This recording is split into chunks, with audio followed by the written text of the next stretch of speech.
Presenting the classics of Sam P. Chaladurai. Sam P. Chaladurai அவர்களின் போதனை களஞ்சியத்திலிருந்து.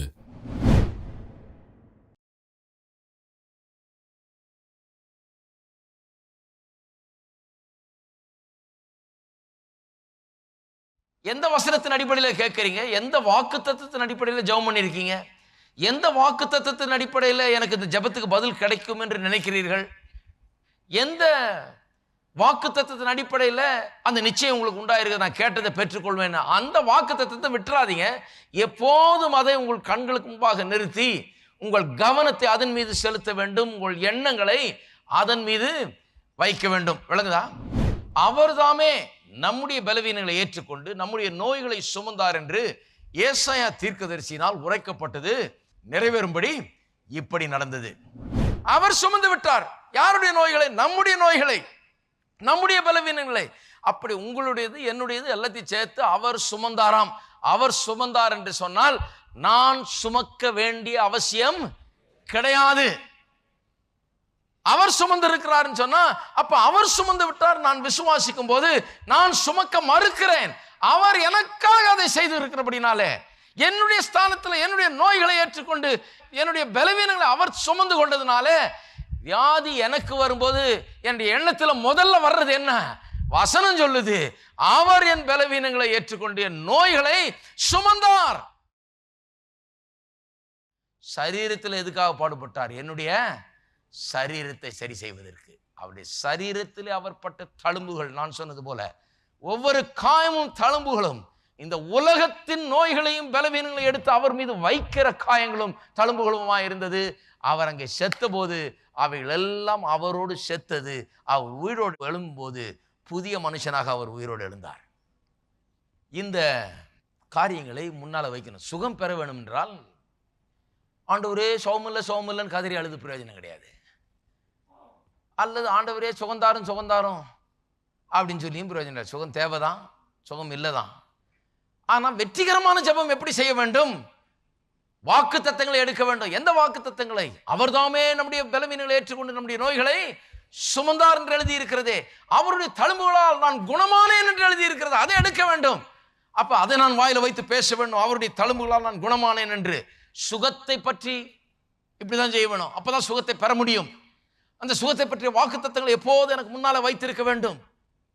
எப்போதும் அதை நான் தியானிக்க வேண்டும். எப்போதும் அதை எண்ணி பார்க்க வேண்டும். கல்வாரி சிலுவை எப்போதும் எண்ணி பார்க்க வேண்டும். அவர் அதை சுமந்து கொண்டார் என்பதை எப்போதும் என் மனதில் நான் வைக்க வேண்டும்.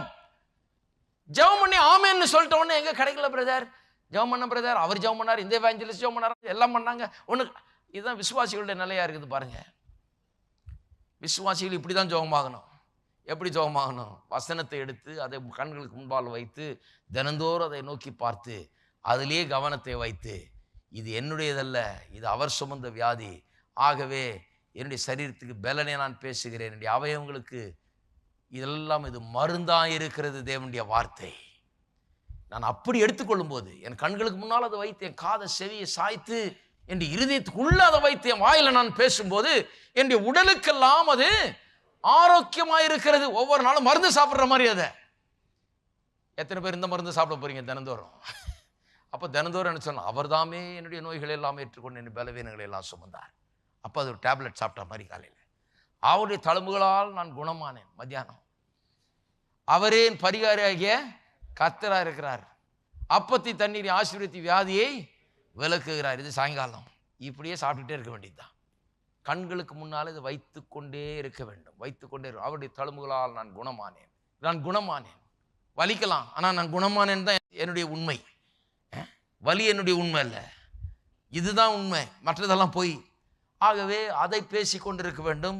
அப்படித்தான் வியாதியிலிருந்து சுகம் பெறுவது. எல்லாம் அவர் செஞ்சு முடிச்சிட்டாரு, இதெல்லாம் நம்முடையது. ஆனால் அதை எப்படி எடுத்துக்கொள்வதுன்றதுக்கு இவ்வளோ வேலை இருக்கு பாருங்க. இப்படி செய்யப்படும். இது செய்யும்போது இந்த ப்ராசஸில் நாம் மாறி விடுகிறோம். சரீர சுகம் மட்டும் இல்லை, எல்லாத்துக்குமே அப்படிதான். சரீர சுகத்துக்கு இன்னொரு சிறந்த உதாரணத்தை வாசிக்கிறேன் பாருங்க. ரோமர்களது நிருபம் 4ஆம் அதிகாரம். ஆபிரகாமின் உதாரணம் குயிக்காக வாசிப்போம். ஆபிரகாமின் விசுவாசத்தை குறித்த அதிகாரம். அதில் 17ஆம் வசனத்திலிருந்தே ஆபிரகாமின் விசுவாசத்தை பற்றி சொல்லப்பட்டிருக்கிறது. 19ஆம் வசனம் இப்படி சொல்லுகிறது, அவன் விசுவாசத்திலே பலவீனமாக இருக்கவில்லை, அவன் ஏறக்குறைய 100 வயது உள்ளவனாக இருக்கும்போது தன் சரீரம் செத்து போனதையும் சாராளுடைய கற்பம் செத்து போனதையும், நல்லா சத்தமா சொல்லுங்க, நல்லா இன்னொரு தடவை சொல்லுங்க, எண்ணாதிருந்தான். அதையே எண்ணிட்டுல நின்றுட்டு, எனக்கு 100 வயசு ஆயிடுச்சுங்க, 99 கிராஸ் ஆகுதுங்க, 100 ஓடுதுங்க, நடக்குதுங்க, இதெல்லாம் சொல்ல. அதை எண்ணாதிருந்தான். அதை ஒரு பெரிய தடையா அவன் எண்ணவில்லை. சாராளுடைய கற்பம் செத்து போனதுன்னு எல்லா டாக்டரும் சர்டிபிகேட் கொடுத்துருவாங்க. ஆனால் அதை அவன் பெருசா எண்ணாதிருந்தான். சிலர் என்ன டாக்டர் சொன்னது தான் எண்ணிட்டு இருக்கிறாங்க. டாக்டர் சொல்லிட்டாங்க 6 மாதம் தான் டைம் இருக்குதான், அதை எண்ணிட்டு இருக்கிறேங்க. இன்னைக்கு 3 மாதம் 10 நாள் சரியா ஆயிருக்குதுங்க, இன்னும் 2 மாதம் 20 நாள் இருக்குதுங்க. அடக்க, நான் சொல்றேன், அப்படி கிடந்து அப்படி சாகிறது காட்டிலும் ஒரு ஃபைட்டாவது பண்ணிக்கிட்டு போகலாம். உட்காந்துக்கிட்டு 6 மாதம் எப்போ வரும்னு ஒரு நாளாக எண்ணிட்டு, இன்னும் 4 நாள் இருக்குது பிரதர், ஜெபம் பண்ணிங்க, இன்னும் 4 நாள் தான் டாக்டர் சொன்னதன்படி கணக்கின்படி பார்த்தால் 4 நாட்கள் இருக்கிறது. இதெல்லாம் ஒரு ஆவிக்குரிய மக்களுடைய தன்மை அது இல்லை. இந்த 6 மாதம் இருக்குன்னு சொன்னார்னா சரி, கர்த்தர் ஸ்தோத்திரம், இந்த 6 மாதத்துக்குள்ளே உண்டு இல்லைன்னு ஆக்கிறது இந்த வியாதியை, என்ன ஆறுதுன்னு பார்த்துடலாம் அப்படின்னு சொல்லி என்ன பண்ண வேணும், இந்த வியாதியை எதிர்த்து ஒரு பெரிய ஒரு ஃபைட்லேயே இறங்க வேண்டியது தான். இந்த வியாதி என்னுடையதல்ல என்று சொல்லி இதை ஃபைட் பண்ணி இதுக்கு எதிராக நிற்க வேண்டியது தான். நான் சொல்கிறேங்களுங்க, நான் சொல்கிறதெல்லாம் பொய்யா இருந்தால் கூட 6 மாதத்துக்கு பிறகு உங்களுக்கு வியாதி அப்படியே தான் இருக்க போகுது இல்லையா? ஏன்னா அதான் டாக்டர் சொல்லிட்டாரு வியாதி இருக்குதுன்னு சொல்லிட்டு, அதில் எந்த லாபமும் கிடையாது. இதுலேயாவது லாபம் இருக்குது. நான் சொல்லுகிறது உண்மையாக இருந்தால் ஒருவேளை என்ன ஆகும், நீங்கள் 6 மாதத்துக்கு பிறகு பரலவும் போகிறதுக்கு போல கோயிலுக்கு வந்துக்கிட்டு இருப்பீங்க. இருக்கீங்களா? அதனால தான் சொல்கிறேன், அந்த ரூட்டில் போகாதீங்க, இந்த ரூட் எடுங்க, இதில் ஒரு சான்ஸாவது இருக்குது. நான் சொல்கிறதில்ல, அந்த ரூட்டில் போனீங்கன்னா நீங்களே முடிவு கட்டிட்டீங்கன்னு அர்த்தம். இப்போ 4 தான் எண்ணிட்டு இருக்கிறீங்க. இதுக்கு ஒரு பெரிய ஒரு பைபிள் தேவையில்லை, இதுக்கு ஒரு பெரிய ஆவிக்குரிய தன்மை தேவையில்லை, இதுக்கு ஒரு பெரிய ஒரு தியானம் தேவையில்லை, இதுக்கு ஒரு பெரிய விசுவாசம் தேவையில்லை, ஒன்றுமே தேவையில்லை. ஆனால் நான் சொல்கிறதுக்கு பைபிள் தேவை, வசனம் தேவை, வாசிக்கணும், அதை தியானிக்கணும், அதை சிந்திக்கணும், அதை பேசணும், இதெல்லாம் தேவை. நான் சொல்லுகிறேன், சான்ஸ் மட்டும் இல்லை, நிச்சயமாக தேவன் தம்முடைய வார்த்தை என்ன சொல்லுகிறதோ அதை வாய்க்க பண்ணுவார். அது உங்களுடைய பொறுப்பு. நான் சொல்றதுனால இது நடக்க போறதில்லை, கர்த்தர் சொன்னதுனால இது நடக்க போறதில்லை. நீங்கள் அதை எடுத்துக்கொண்டு இதை கண்டுபிடிக்கிறவர்களுக்கு உடலுக்கெல்லாம் ஆரோக்கியம்னு சொல்லிருக்குது. அப்ப ஆரோக்கியம்னா அதை நான் எடுக்க போகிறேன், அதை நான் சொல்ல போகிறேன், அதை உள்ளத்தில் வைக்க போகிறேன், என் செவிகளை அதுக்கு சாய்க்க போகிறேன், கண்களுக்கு முன்னால் அதை வைக்க போகிறேன் என்று இருதயத்துக்குள்ள எப்போதும் உள்ள வைத்துக்கொண்டே இருக்க போறேன் தீர்மானம் பண்ணி, எல்லா வியாதிக்கு மத்தியிலும், துன்பத்துக்கு மத்தியிலும், பலவீனத்துக்கு மத்தியிலும், வலிக்கு மத்தியிலும் எடுத்து உள்ளத்தில் வைத்துக் கொண்டே இருந்தால் நிச்சயமா அது நடக்கும். அவர் சொன்னார் நடக்கல, என்ன அதுதான் இப்ப சொல்லிடுறேன், நான் சொன்னதுனால நடக்கல. நீங்கள் இந்த மருந்தை எடுத்துக்கிட்டு போய் என்ன பண்ண போறீங்க? ஹலோ, நான் கூட தாங்க இருந்தேன் சர்ச்சில். நீங்கள் சர்ச்சில் நான் சொன்னப்போ இருந்ததுனால நடக்காதுங்க. சொன்னப்போ இருந்தது நல்லது, ஏன்னா இருந்ததுனால உங்களுக்கு தெரியும். இப்போ இந்த மருந்து உங்கள் கையில் வந்திருக்குது. இப்போ நீங்கள் எடுத்துகிட்டு போய் என்ன பண்ண போறீங்க? ஹலோ, எல்லாம் அமைதியில் ஆட்டிங்க. திடீர்னு என்ன நம்ம மேலேயே போடுறாரு இவர்? உங்கள் மேலே போடலைங்க, கர்த்தர் உங்களை மதிக்கிறார். கர்த்தர் சொல்ற, என்ன மாதிரி உன்னை உண்டாக்கி இருக்கிறேன் நான், இப்போ நீ எழுந்து நில்லு, இதுக்கு எதிராக போராடு, இதுக்கு எதிராக நின்று ஜெயித்து காட்டு, என்னுடைய வார்த்தைகளை எடுத்துக்க.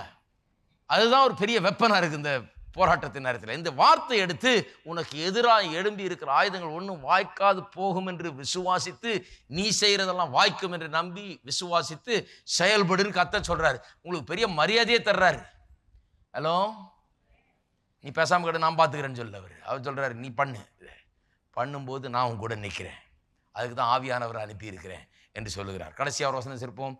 யோவான் எழுதின சுவிசேஷம் 15ஆம் அதிகாரம். நீங்கள் என்னிலும் என் வார்த்தைகள் உங்களிலும் நிலைத்திருந்தால் நீங்கள் கேட்டுக்கொள்கிறதோ அது உங்களுக்கு செய்யப்படும். மறுபடியும் நீங்கள் உங்கள்னு சொல்லியிருக்கு. அதுதான் ரொம்ப அடிக்கடி வர்ற வார்த்தை. அதில் நான் சொன்னேன் இல்லையா, எந்த வார்த்தை ரொம்ப அடிக்கடி வருதோ, ஒரு வசனத்திலேயோ அல்லது ஒரு அதிகாரத்திலேயோ ஒரு புஸ்தகத்திலேயோ அடிக்கடி ஒரு வார்த்தை திரும்ப திரும்ப வருதுன்னா அந்த வார்த்தையை தான் ரொம்ப கவனிக்கணும். அப்போ நீங்கள், அது ரொம்ப முக்கியம். ரெண்டாவது, இதில் ரொம்ப முக்கியமான வார்த்தை என்னவென்றால் நிலைத்திருந்தால் என்று. அதாவது ஆங்கிலத்தில் இது 2 தடவை வருது. If you abide in me and my words abide in you. தமிழில் 2த்தையும் சேர்த்து ஒரே தடவை நிலைத்திருந்தால்னு சொல்லியாச்சு. நீங்கள் என்னிலும் என் வார்த்தைகள் உங்களிலும் நிலைத்திருந்தால்னு. ஆங்கிலத்தில் எப்படி சொல்லியிருக்குதுன்னா, நீங்கள் என்னில் நிலைத்திருந்தால் என்னுடைய வார்த்தைகள் உங்களில் நிலைத்திருந்தால், திரும்ப திரும்ப எம்பசைஸ் பண்ணி சொல்லியிருக்கு. நீங்கள் என்னில் நிலைத்திருந்தால் என்னுடைய வார்த்தைகள் உங்களில் நிலைத்திருந்தால். அப்ப நிலைத்திருந்தால்ங்கிற வார்த்தைக்கு அபாய்ட் என்கிற வார்த்தை ரொம்ப ஆழமான ஒரு வார்த்தை பாருங்க. அபாய்டுன்னு சொன்னா to live in, to settle down in and to take up residence in. அப்ப நான் அபாய்டுன்னு சொன்னா ஏதோ வந்துட்டு அப்படியே போறதில்லை, வழி போக்குற மாதிரி போறதில்லை. அபாய்டுன்னு சொன்னா உள்ளே வந்து அங்கேயே தங்குவது, ஒரு பர்மனன்ட் செட்டில்மெண்ட். நாம் கர்த்தருக்குள்ள வந்து நிரந்தரமாய் தங்கி விடுகிறோம். கர்த்தருடைய வார்த்தை நமக்குள்ள வந்து இருதயத்துக்குள்ள வந்து நிரந்தரமாய் இடம் பெறுகிறது. கர்த்தருடைய வார்த்தை சும்மா கேட்டு போறதுக்கு வரல, நீங்க எடுத்துட்டு போறதுக்கு வந்திருக்கீங்க. எடுத்துக்கொண்டு போய் உங்களுடைய உள்ளத்துல வைக்க போகிறீங்க. தொடர்ந்து உங்கள் செவியை சாய்க்க போறீங்க. தொடர்ந்து உங்கள் கண்களுக்கு முன்பாக அதை வைக்க போறீங்க. இருக்கீங்களா? அப்ப வந்து கேட்டு போறதில்ல. ஏதோ ஒரு வாரத்துக்கு ஒருக்க போய் நான் கேட்டுருவாங்க, அங்க கேட்டுறது இல்லை. அது அபாய்டிங் கிடையாது. அபாய்டிங் சொன்னா அதிலே தங்குவது. நீங்கள் அவரில் தங்க வேணும். அவருடைய வார்த்தை வந்து உங்களில் தங்கக்கூடிய அளவுக்கு இடம் பிடிக்க வேண்டும். ஏதோ வந்து வந்து பட்டிட்டு போறதில்லை. சில சொல்றாங்க பட்டிச்சா இல்லை, உள்ள இறங்கி அங்கே தங்கிடுச்சா, அதுக்கு ரூம் உண்டாயிருக்குதா, அதுக்கு இடம் உண்டாக்கி இருக்கிறீங்களா? இந்த வார்த்தை அகாமடேட் பண்றதுக்கு, இந்த வார்த்தை உங்களுக்குள்ள தங்குவதற்கு இடம் உண்டாயிருக்கிறதா? இதை இருதயத்தின் உள்ள வச்சிருக்கீங்களா? தினந்தோறும் அந்த வார்த்தை அங்க இருக்குதா? சுகத்தை குறித்த வார்த்தைகள் அங்க இருக்குதா? செழிப்பை குறித்த வார்த்தைகள் அங்க இருக்குதா? உங்கள் எல்லா நல்வாழ்வு, குடும்ப நல்வாழ்வை குறித்த தேவனுடைய வார்த்தைகள் அதில் இருக்குதா? உங்களுக்கு என்னென்ன விரும்புகிறீர்களோ கேட்கிறீர்களோ அதை குறித்த வார்த்தைகள் உள்ளத்துல இருக்கிறதா? ரொம்ப முக்கியம் பாருங்க. நீங்கள் என்னிலும் என் வார்த்தைகள் உங்களிலும் நிலைத்திருந்தால்னா அங்க தங்கியிருந்தால் என்ன நினைக்கும்? நீங்கள் கேட்டுக்கொள்வது எதுவோ அப்ப எது வேணா கேளுங்க. ஆங்கிலத்தில் அப்படியே சொல்லுது, ask what you will. நீங்க என்னல வந்து தங்கிட்டு என் வார்த்தைகள் மட்டும் உள்ள வந்து தங்குற அளவுக்கு ஆயிடுச்சுன்னா, உள்ள இருதயத்தின் ஆழத்துல வந்து பர்மனண்டா இருக்கிற அளவுக்கு ஆயிடுச்சுன்னா அப்புறம் கேளுங்கிறாரு. ஹலோ, அப்ப பாருங்க, ஜெபம்ங்கிறது நான் கடந்து மன்றாடி ஆண்டவரை பிடிச்சு தொந்தரவு கொடுத்து பசியும் பட்டினியுமா கடந்து கத்துட்டு இருந்து வாங்குற ஒன்று அல்ல. ஜெபம் என்கிறது நான் அப்பா பிதாவேன்னு ஜெபிக்கிறதுக்கு முன்னாலே ஜெபம் ஆரம்பிச்சிருது. எப்படி ஆரம்பிக்குது? வார்த்தைகளை எடுத்து எனக்குள்ள வைக்க ஆரம்பிக்கிறேன், அது தங்க ஆரம்பிக்கிறது. எனக்குள்ள வார்த்தைகள் உள்ள தங்கும் போது நான் எதை வேணும் என்றால் கேட்கலாம். தங்கிடுச்சுன்னா, நீங்கள் கர்த்தருக்குள்ள தங்கிட்டு வார்த்தை உங்களுக்குள்ள தங்கிடுச்சுன்னா எதை வேணும் என்றால் கேளுங்க. ask what you will and it shall be done. நீ கேட்டுக்கொள்வது எதுவோ அது உங்களுக்கு செய்யப்படும். எல்லாரும் சொல்லுங்க, கேட்டுக்கொள்வது எதுவோ அது செய்யப்படும். எப்ப? வார்த்தை வந்து உள்ள தங்கும் போது. அப்ப ஜெபம் எப்பேற்பட்ட ஒரு சாத்தியக்கூறை நமக்கு முன்னால வைக்கிறது என்று பார்க்க வேணும். அதைத்தான் நீதிமொழிகள் 4 சொல்லப்பட்டிருக்குது. என்ன சொல்லி இருக்குது? மகனே, என் வார்த்தைகளுக்கு உன் செவியை சாய், உன் கண்களை விட்டு இது பிரியாது இருப்பதாக உன் இருதயத்துக்குள்ள இதை வை. இதை கண்டுபிடிக்கிறவர்களுக்கு இது உடலுக்கெல்லாம் ஆரோக்கியமா இருக்கு. அங்கே ஹீலிங்கை பற்றி மேற்கோள் காட்டி சொல்லப்பட்டிருக்கிறது.